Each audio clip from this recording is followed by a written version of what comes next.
The story of Hannah, as recorded in the Bible, is found in the first book of Samuel. Hannah was one of 2 wives of a man named Elkanah. The other wife, Peninnah, had children, but Hannah remained childless, which caused her great sadness. Every year, Elkanah would go to Shiloh to worship and offer sacrifices to the Lord. During these visits, Hannah would become deeply distressed and weep because of her inability to have children. On one such occasion, Hannah went to the tabernacle to pray and make her plea to the Lord. She was in such anguish that she cried and could not eat.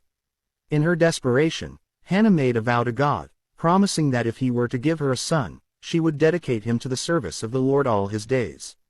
Eli, the high priest, saw Hannah praying silently with her lips moving, but no sound coming out.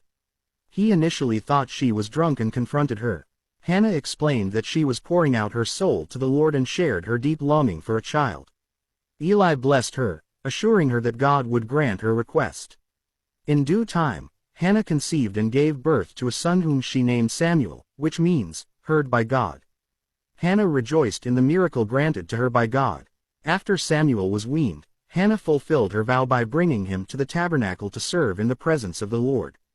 She entrusted him to Eli, reminding him of her prayer and dedication. Hannah then offered a beautiful prayer of thanksgiving to God, expressing her joy and gratitude for his faithfulness. In her prayer, she praised God for his sovereignty, his wisdom, and his power. She declared that the Lord gives and takes away, exalting his ability to bring transformation and grant blessings to those who trust in him. God blessed Hannah and Elkanah with more children in the subsequent years, but Samuel remained special to Hannah as he grew in favor with both God and man. Samuel later became a revered prophet, judge, and priest, playing a significant role in the history of Israel. The story of Hannah illustrates her steadfast faith and fervent prayers.